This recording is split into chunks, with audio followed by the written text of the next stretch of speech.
Hello and welcome to the Glazier Nation podcast. My guest this week is Merv Campbell with OmniCubed. OmniCubed makes handling and transport tools for the glass and glazing industry. Merv and I obviously talked about those tools, but quite honestly, we went all over the place. So if you want to hear about the tools and Ireland and homeschooling and bow hunting, this is the podcast for you. Our sponsor for this podcast is Glazier Nation. You can go to glaziernation.com to check out all their offerings. And if you are interested in sponsoring the podcast, you can go to glaziernation.com/marketing for more information. If you have questions for me or you know someone that would make a great guest, you can ask us on any of our socials at Glazier Nation Podcast. I had a blast chatting with Merv, and I hope you enjoy the show. Yeah, it's the same as back home in Ireland. When you go to the coast, it may not, the temperature, the number might read high, but you're going, it is, as we would say, Baltic. It is for Yeah. them. So You would say what? Baltic. Baltic. Yeah.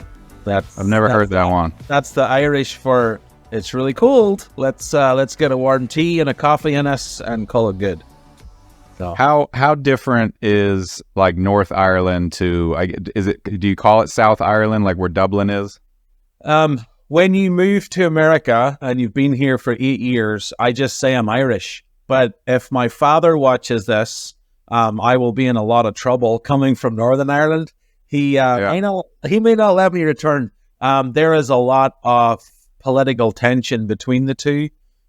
There's not an actual border. It's weird. You can drive from one to the other, and it's literally you drive from one state to the next. But there is complete polar opposites in politics and religion, and it has gotten nasty in years past. Sure. They say there's peace.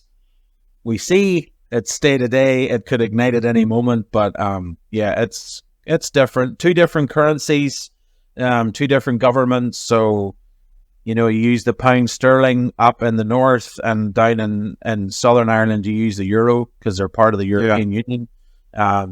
And then what's really difficult is Northern Ireland, there's a fake border, so to speak, in the middle of the ocean.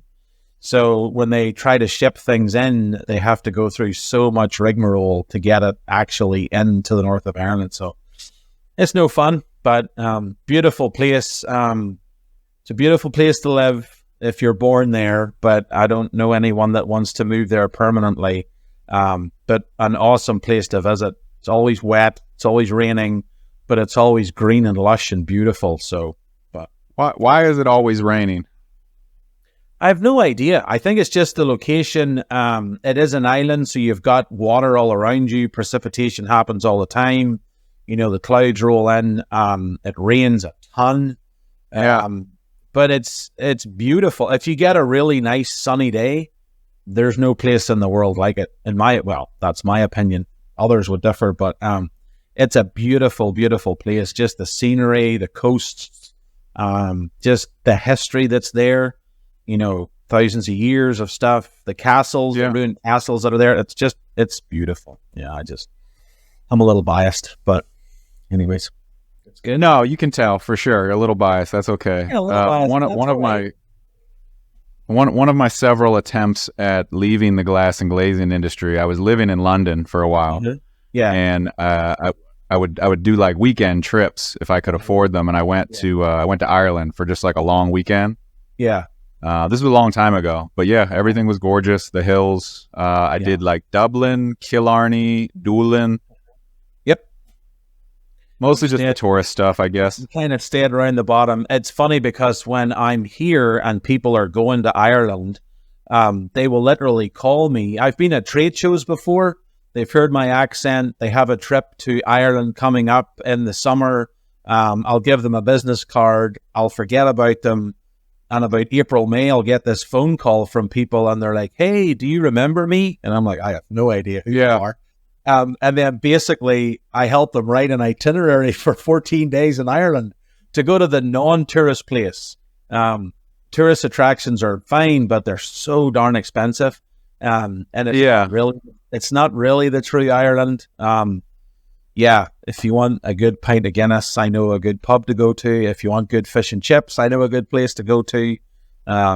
that aren't going to cost you an arm and a leg. So I'm on a it's probably about 25 years now. I'm on a Guinness boycott.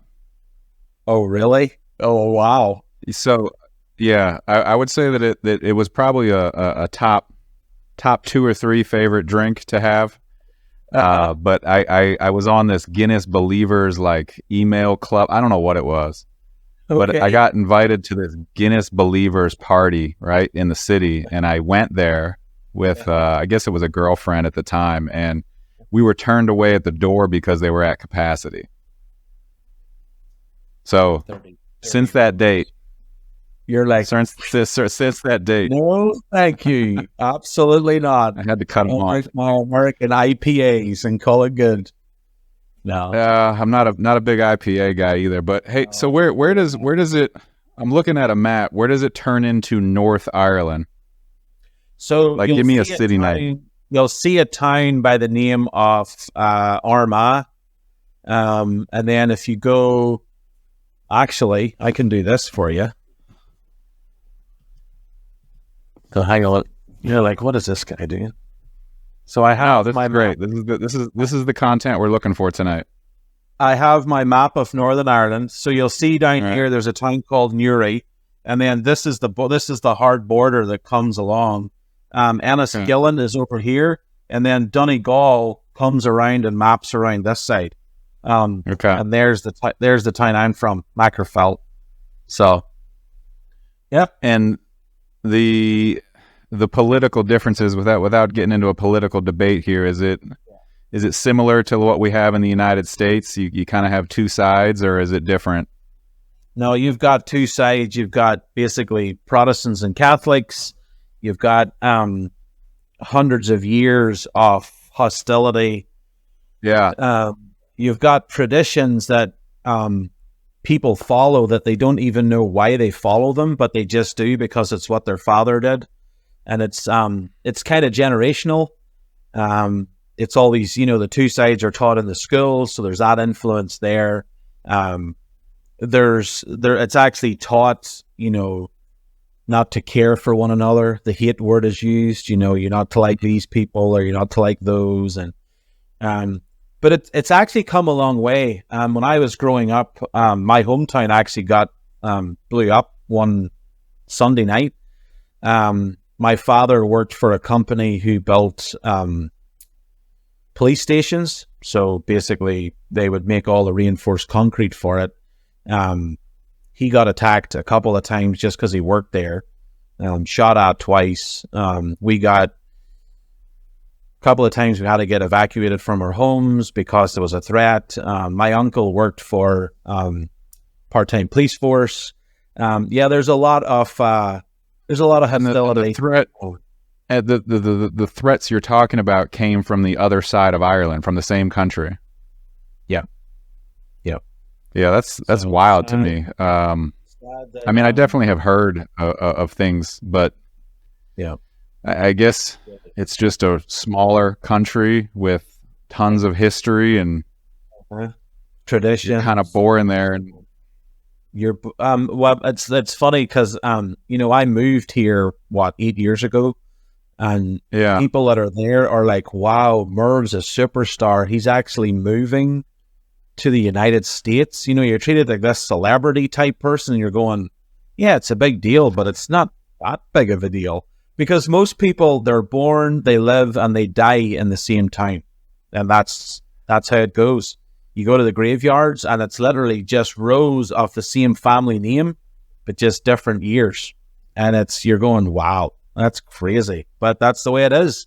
They don't know any different. Some of them don't want to know any different. They say they do, but when push comes to shove, they like how things are. And it's just years of what would you say? Just beat into you at a young age. This is what you do, and this is how you do it. So when someone goes against the trend, it's kind of, whoa, who is this guy? So, but it's I was kind of likening that to, in the United States, the large, I'll say, northeast cities. There's a lot of there's a lot of people that are born there and they live their whole life there, and you know, they're very passionate about their sports teams and their city and that kind of stuff. But like once you leave that, you know, I was raised outside of Philadelphia, a big Northeast city. Once you leave that, your perspective changes a lot. And then they also have a lot more transient people that move there and live there, which it sounds like maybe you don't have as much of that in Ireland. So you've got these long traditions of that behavior, and that's probably really challenging. It is. And people like to do things how they've always done it. So trying to like teach them, like there's guys back home that do glazing and installing, and you're like, hey, you know, I'm still friends with them on Facebook and Instagram and stuff, and you show them the tools and they're like, nah, we'll just do it how we've always done it. And you're like, dude, you're going to kill yourself. But hey, if you're not going to listen, there's not a lot I can do. They're a stubborn people. That's for sure. I still have some of those tendencies, so it's never a good thing. But anyways, I think people that are 4 generations removed living in the United States would probably still relate to some of that stubbornness too. That's kind of like a heritage thing, maybe. Yeah, that's just in there. It's definitely in there. When my beard grows out, the red hair is there. I've got 2 kids that have got red hair. My youngest he will always pick the wall rather than the door to go through because he's just that stubborn, bred into him, and it's just hilarious. It's absolutely hilarious. But how old are your kids? My eldest is 14, 12, and 5. So okay, so two were born in Ireland. We were born in Ireland. They have the most amazing birth certificates because we got them dual citizenship. So their American birth certificate is like, wow, it's something you'd actually want to put on your wall. And then the youngest was born here, and it's literally just a photocopied piece of paper for his birth certificate. And you're like, I'm sorry, son. We'll maybe go to Ireland and get you a good one. But the eldest 2 that were born there, no accent. They came when they were like 6 and 4, so they don't really remember a lot. Which is sad, although when we've gone back a few times, they'll pick it up by the end of the trip. They'll get a little twang about them, and it's kind of funny to watch. But the youngest guy, he's going to be a rugby player, to say the least. Yeah, he's a destroyer. But that's good. Yeah, we've got very close family friends now. From South Africa, but their children have no accent. They've been here maybe a little less time than 8 years. But I think kids can lose that accent quickly. Yeah, they can lose it, or if they want, they can get it back really quick, which is kind of strange. But anyways, it's good. Merv, we've got you on here. We got a good 13 minutes of talking about Ireland and politics and all that, but we've got you on the Glazier Nation podcast to talk about some other stuff here. Oh yeah. I wanted to ask you first though, was this your idea, or did your colleague Nadia? Did she put you up to this, or was this your idea? No, she didn't. About 6 months ago, we kind of sat down together and we were like, okay, how the heck? In the stone industry, OmniCubed is well known. It's renowned, it's out there, but on the glass side of things, we're a small fry. No one knows who on earth we are. Omni who is what we kept getting. We would meet many roadblocks. We try to call people and just, cold calling, they'd hang up the phone. So we thought, right, podcasts are the way to go. We saw yours. I really like how you do yours. It's really, it's up there. It's not like boring. You want to watch it. Some of them, you just fall asleep and you're going, wow. You can keep going with the compliments. I appreciate that. But why don't you answer that question first of all? Omni who? What is Omni who? OmniCubed. So OmniCubed is a family business. Started off with 4 owners. 2 married couples that came together. They saw a need for tools in the stone industry. So basically, they came together. They worked out of one of the family's homes. They had a small CNC machine in their garage. They began to produce tools. one of the men is a awesome CNC machinist. The other guy is a phenomenal engineer. When you get those two heads together, you can make pretty awesome tools. Their wives were doing anything they possibly could to help. They would assemble the product. They would go with them to trade shows. They would help. The company started on the lamb clamp. So at that time, lamination in the stone industry was huge. They saw a need, they made the tool, they refined it, they made it better. And OmniCubed has been going now for 20 plus years, primarily in the stone industry. But in the last 2 years, we've migrated into the glass industry because a lot of the tooling works either side. We talked to a few people, we've shipped them tools, we got feedback. We heard more and more that, you guys are awesome at material handling for smaller glazier shops. So basically the last year, our head engineer, one of the owners, we kind of locked him in a back room and said, right, you got to make tools for the glass industry. And he did. He made 2 pretty darn awesome carts. He made the TerraTrek, and then he made the Easy Glide. We took those to glass build. We had phenomenal response on them. I was able to go on the NGA their first morning. They did a meet and greet, and then they asked a lot of questions in regards to like education. And then the next generation, where a lot of people are seeing a vacuum. That's a huge passion of mine, is who's coming after me. Because I'm not going to eat. Let's talk about that too. But let me bookmark you there for a second and just go back to the tools. So you mentioned 2 carts. Is it all just handling stuff for glass and glazing, or are there other tools? Like what's the package here? So the main package of OmniCubed is material handling. It's for the guys who there's maybe only 2 or 3 installers. So instead of having to carry and haul all day, every day, this real heavy material, there's carts, there's dollies, there's what we call aqua jaws, which are a mechanical vise which help you lift things. We've got our own vacuum cups. We've got strengthening reels, so if they're doing mirrors. There's a lot of different things in regards to the smaller shops. Now, those can be used in the big ones as well, but it tends to be that the bigger shops are doing, the big high rises. They're getting the cranes in, they're getting the smart lifter, they're getting the big, 12 suction pad woods equipment. That's so those tools are all phenomenal. And I know we do a lot with Stephen Brooks of Great Lakes Lifting, but you're right. Those aren't necessarily applicable to the smaller shops because they're either not in the budget or they don't have the technical knowledge. So your stuff is more geared toward, let's say, the smaller or medium guy. Yeah. And is the intent or the goal for that stuff mostly like safety? It is. When we produce tooling, safety is the number one thing that we look at for the tool. Is this going to promote better lifting?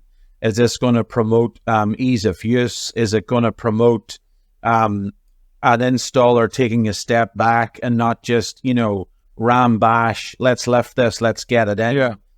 There's that moment in time where you either destroy your body or you think smart. Yeah. And a lot of what we're finding right now is I got to pay the bills. The mortgage is due. I've got to get this done as quick as possible. That's all well and good, but that only may do you, 5 to 10 years max, and then you're burnt out. And then how are you going to pay your mortgage? How are you going to do X, Y, and Z? Yeah.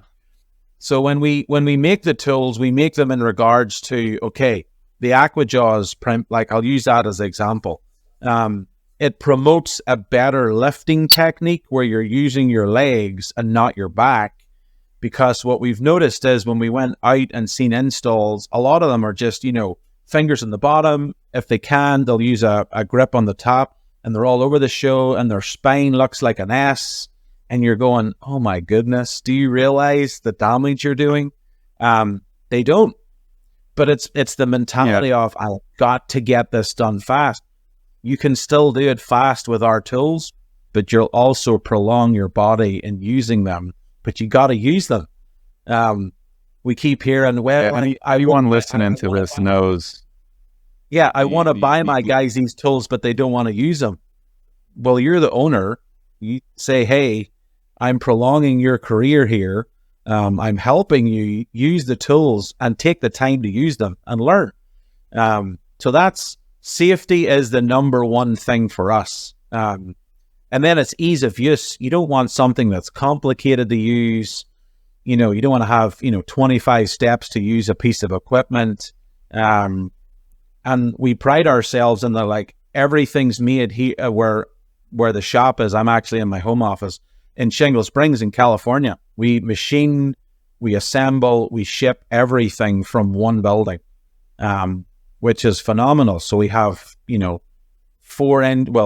engineers and then 2 guys that can basically run any machine to do anything. They're phenomenal. And then we have an assembly crew that puts it all together, and then we ship it. So, yep, it's exciting.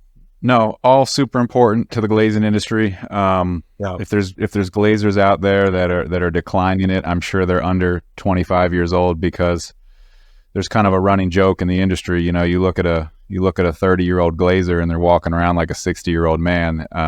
It's hard work. Yep. It's heavy lifting, and tools like that for sure can elongate the back, the knees, the elbows, the shoulders. Yep. All of it. I've heard glazers have an injury for all of those areas I've mentioned. What are you guys looking at, if anything? Maybe that's the package for now, but what are you guys looking at near-term future, long-term future of other offerings you could possibly come up with? Currently, we're working with a couple of shops in regards to going there, not getting down and dirty with them, but basically taking a step back, seeing how they do things, and then is there any tooling that would be available to help these guys in any way? We love, glass build for us was phenomenal because we have a passion and we are a engineering company, so we love to talk nuts, bolts, washers, how things work. So a lot of people would come up and give us some really awesome ideas of, hey, have you thought of this? Or, hey, have you thought of that? Now, we're not a mega company. We've got limited resources, and we want to make the best tooling for the most amount of people, because then you cover a wider range and it works both ways. We make money, they keep themselves safe. So sometimes we'll have people saying, hey, can you turn this into a robot? No, not quite, because that shoots the price through the roof. And that's the other thing is the small to medium shops don't have that revenue to pump. They would love to buy these big expensive machines, but they can't. Just can't. They care about their workers. And something we've noticed is there's a weird space in the middle between the really cheap tools that are out there and then the super expensive tools. And there's a void in the middle. And we kind of fall more in the lower end of that void where, it's not thousands of dollars, it's maybe $1,000. Well, that, for an installer having to go to the install location, that's, a couple of days wages, and that tool's covered. And then just the case of, if anybody watches this, if they've got ideas or suggestions, email.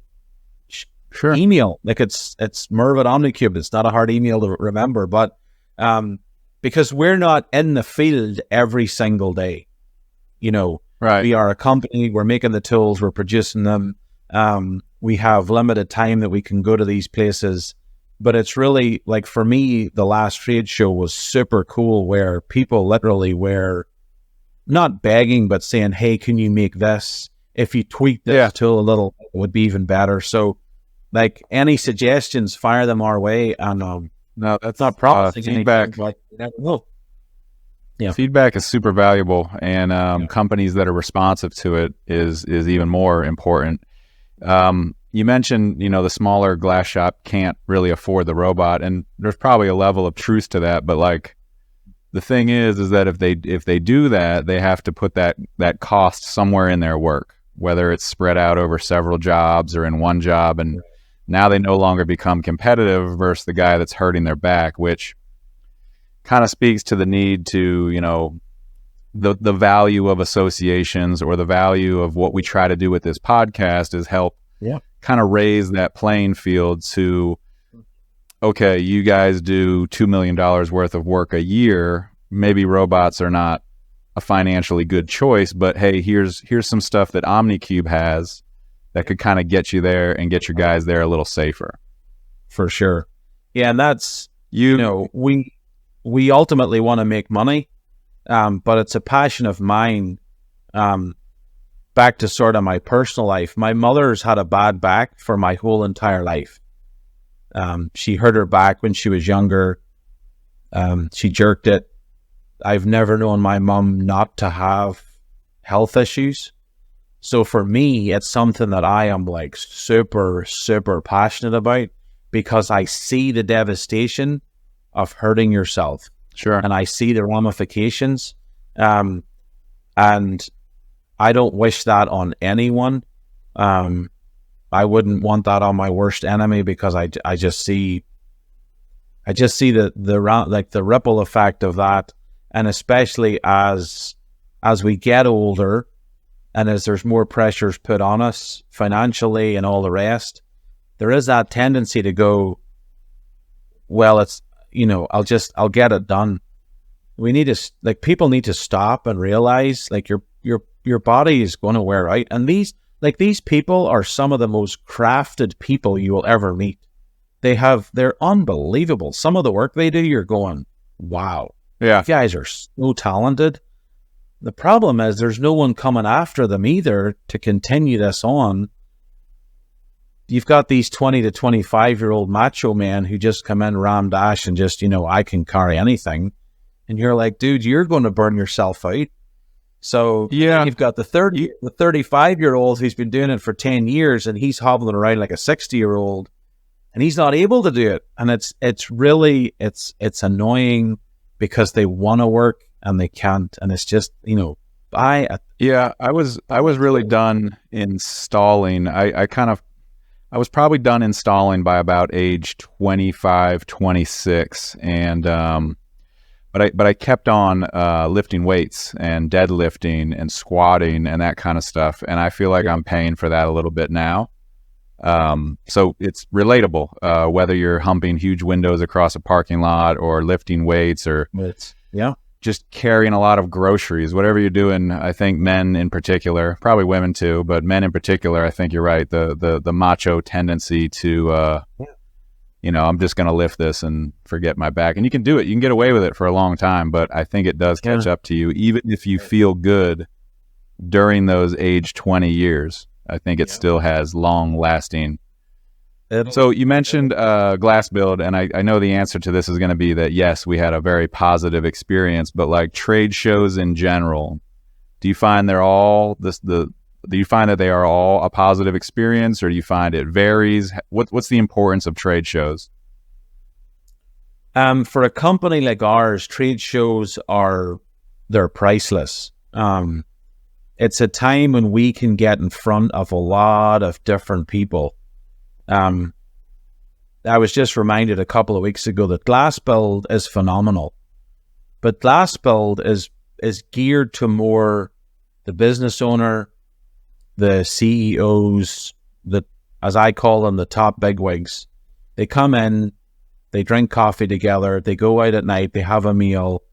It's a time for connecting. It seems to be that one time a year where they're all in the one location, they all see their buddies, blah, blah, blah.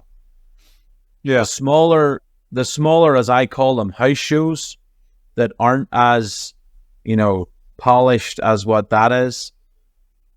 Those are where you meet the men and women who are doing this day in and day out. And it's those that are, like a company our size, are even more valuable because we get to talk to the people who are installing.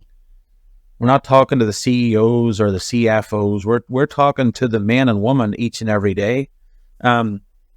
Trade shows, they're a hard thing to gauge at times because everyone's at different levels. There are some shows you go to, thousands of people. There are some shows you go to, there's 5 or 6. But sometimes those 5 or 6, you have time to actually stop and talk with people. Sure. I would say trade shows are a good place to go to see new trends in industry, to see the new up and coming tool. But if you're just going for the sake of going, really, what's the point? If you're going with some people go with an eye off, right? We have a shop, we have a need, let's fill that need. And that happened to us. There was a couple of shops that walked past and went, you could hear the lead installer guy, like, look at that over there, that's what we need. And there's like 5 people, it's like mechanically they all turn around and look at it and you're like, come on in, let's talk to you. Now, it is a good place to talk. It's also difficult because people just hand you a business card, send me a brochure. So you do that. Yeah. And you call them and they're like, why are you calling me? And I'm like, you told me to send you a brochure and whatever. So that at times can be like, what was it all for? But it's good. It's good for us right now, beginning in the glass section, to get our name out there. That people see OmniCubed, they get to feel and touch the tools.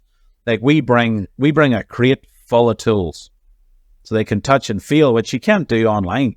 Like you can see it, but no people. And that's the point for me right there. Is I think our industry or our entire society, I think, jumped the gun a little bit on the virtual aspect that we were kind of forced into during at least the beginning of COVID. I think everybody kind of thought, okay, this is how we're going to move forward. And I'm seeing a lot now, and myself included. I'm completely guilty of this. I thought that was it, right? This is what we're doing now. But I feel like people really missed the human interaction. And I could go probably to your website and I could probably look at the tools, but you're right. Going to a trade show and touching them and speaking to you in person at your booth is an entirely different experience. And I think I'm seeing it that people are getting back more to that and desiring that more now again. Yeah. People were cooped up for too long. I think that the restraints have been broken off. We do live in a society of instant, whether that's our internet's slightly slow. Okay, let's pull it out. Let's get quicker. And, we need the latest iPhone because it's, 0.001 quicker. But there's something to be said in the industry that we're in for slowing down and taking time and actually looking at things. Because from what I'm seeing is the companies who do that, who slow down, they take a step back, they look at 30,000 feet, 15, and then 5 are the more successful ones. The people that just, head down, let's get to the finish line. Those are the ones that are struggling because when you take a step back, you can move in various different directions. And there's different avenues you can go down. Whereas if you're just gung-ho, you do the same thing every day, that's all you're ever going to do. It takes us back to the beginning of our conversation. You live somewhere, you work somewhere, you die somewhere, and no different. But it takes bravery on people to pull a plug, to buy a tool that they've never used before. Like Amazon came up with that smart idea with try before you buy, and it works. It does, yeah. Well, that's a whole consumer aspect that's different. So getting back to the trade shows, the touching feeling before you buy is a huge thing. Anyone we talked to at the show, we had them use a tool. 9 out of 10 signed on the blue line and bought it. And that's just the way it is. And being able to talk to you, being able to talk to the rep while he's standing there with the tool. Totally. And like, I'm not even a skills guy. I'm just the general manager. I wear many hats, do many things. I've never went to schooling to learn how to sell product. I like to talk to people, and I believe in OmniCube's tools. Like, there's no F buts or maybes. I believe in these tools. They're phenomenal. If you buy it, you will 110% see the advantage of it. But that's the hard part, is getting people today to pull the pin and actually buy it. So I want to talk about schooling. You used the word schooling, but I thought you'd get a kick out of this since you mentioned the instant gratification and the internet speed. So my boys are 6 and 8, and they share a bedroom, and then they have like we've called it a playroom, or it's an extra room. So like they have 2 beds in one room, and then the other room is where they can play, or actually we homeschool them there too. But we got them a TV for Christmas that goes in that room. It's their TV, right? And as we were installing it, it had to download updates, and they couldn't believe that they had to wait for the updates. Like they thought they could just get right into the. And I said, I told him, I stopped and I said, hey, you know what I did for fun when I was your age? I looked at my shoes, or I looked at the trees. Like I didn't have a screen at all times. I know. It's so true. It's just a funny experience with the instant gratification. So schooling, I'm looking at your LinkedIn profile, and you went to, tell me if I'm pronouncing this wrong, Ulster? Yep. Mm-hmm. And you have a bachelor's degree in aerospace, aeronautical, and astronautical engineering. But you're on the Glazier Nation podcast. What happened? To be honest, September the 11th happened. I worked for Bombardier Aerospace.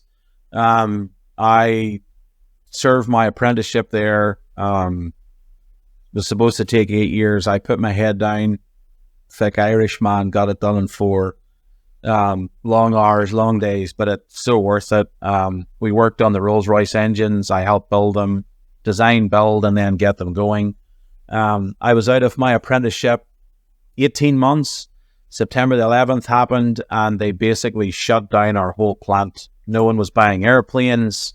No one was, Rolls-Royce engines were no longer needed, and they basically shut our plant down. I then went and got a job as a welder. I was like, hey, there's not many jobs out here in Northern Ireland. I might as well do that. I did that for 10 months. And I was like, this is ridiculous. Come on. And then I went to work for a company in, it's in Ballymena. I know that, you don't, but Ballymena, and they build buses. And they just started to design and implement hydrogen buses. So I got to work on those. I worked there for 12, 13 years. And then we moved to the States. I had never heard tell of OmniCubed. I didn't even know who these people were. I knew them, but I didn't know the company. I got invited to the head office, the building. Derek, who's my boss, took me around. I thought I was getting a tour of the facility. He took me upstairs and offered me a job. And I was like, oh, yes, please. I want to work for this company. And I've been there 8 years. Love it. Probably the best company I've ever worked for. I have the best long-suffering boss who we love to joke where every day's different. And even today we were like, let's try something different. Okay, what can we try? What can we do different, in the next month, 2 months to get our name out there, to make different tooling? I have to say he's phenomenal at pushing us as workers to think outside the box. You're on the Glazier Nation podcast. That's probably not a normal That's not a normal Tuesday. Although this is episode 21, so we're starting to become normal. Yeah, there you go. You had the job with them and moved here, or you moved here and then got a job? I moved. I had no job. I moved. My wife is from Placerville. We wanted our kids to have a better future. We wanted to, like you, we homeschool our kids. That's not something that's done in Ireland. Very difficult. My wife was homeschooled. She wanted to teach her own kids. That was a huge part of it. Lots of other things. But we moved here. I actually worked for an electrical contractor for 6 months in the Bay in San Francisco. It was horrid. It was horrible, but it was a job. I took it. We were making money. Sure. And then OmniCubed came along, and I grasped it with 2 hands, and I still cling on today. So, let's unpack the homeschooling thing a little bit. Were you familiar with what that was before your wife introduced it to you? I had no idea. I literally had no clue. I was like, when we got married, it was always, let's homeschool. That was part of our, when we were getting married. What does that look like? What does that entail? I don't think I fully grasped like what it actually was until my daughter, turned 5. I was buying all these books in Ireland. I was literally having to get them shipped from the US to Ireland to be able to do it. Going, oh my word! It just cost me an arm and a leg to ship these things. Sure. I saw the benefits. I really liked it. I like my kids being here. I think the longer we've done it, the more proponent I've become of it. If that makes any sense. The more I see it, and it's not what I thought it. No, it's not what if you would have asked me 20 years ago what I thought homeschooling was, what we do with our kids does not look anything like what my answer would have been. It's way more active. They are in more groups than I've ever been in my entire life. She does co-ops. They're all they do a nature camp. They're with a local group which is called 4-H, that they do all sorts of like farm stuff and fishing, and I coach them both in baseball, so they've got the baseball team. Their schedules are more packed than mine, so it's been cool. Because very interesting. Yeah, the connotation I always had was, you're homeschooled, you're this deprived child who can't speak to anyone or look at anyone in the eyes. And I look at my older two going, you guys can carry a conversation nearly better than I can. And my youngest has just started, 100 easy lessons to read. And you're like, whoa, dude, you're like grasping this. Because I remember when I was at school, if you weren't the teacher's pet, if your parents weren't really rich and you didn't have the brain power, you got left behind. So you'd be in the class, but it was only a select few who was getting like the teacher's attention. Whereas this is phenomenal. Yeah, I'm a big advocate for it. I really appreciate the level of detail that goes into it, and then the social aspect that a lot of them I think learned from that 20 years ago maybe wasn't there. Now it's like, oh my god, okay, no, we're actually saying no to these things because you've got enough going on. But, right, exactly. Their schedule is so busy that when I try to plan baseball practices, I have to ask my wife, like, when can we squeeze in a practice into these children's schedule? Well, my answer 20 years ago would have been like weird people that lived in a barn that had no social skills, and it's completely opposite. But I also have to concede that it's not for everybody. It not only requires that you have the time, but you have to have an insane amount of patience too. I can tell you, I'm glad my wife does a lot of it. Right. And I do some of it, but not a lot of it. She has the patience of a saint, and it's like, I don't know if I could handle it, but that's how it is. So All right, another non-glass related question. You're a bow hunter, right? Yep. That's my bow on the wall. Ah, I see. Okay, yeah. When this is recording, I get kind of a blurry picture, and I was kind of wondering what was going on back there. But when it goes through production, the picture gets cleaned up a lot. So that's my bow. Was that a United States hobby, or can you bow hunt in Ireland? I got off the plane December 18th, went to Bass Pro, I think December 23rd, and literally just drilled at everything that was in that store. And I looked at the bows and I was like, that looks interesting. So the lady set me up with one. We go into the archery lane and I literally could not pull the thing back.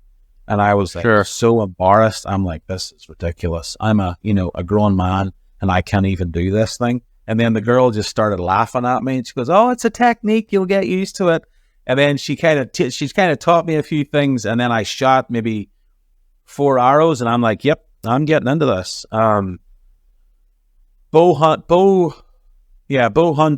with the compound bow I find very therapeutic. I have out this other side of the shed, I have an archery range set up. If it's been a hard day at work, I'll come home, grab the arrows and ping about 30 of them into a bag. It's therapeutic. Once you buy it, it's not like ammo for a gun where you're like, I have to buy more of this and it's expensive. And I like how natural it is.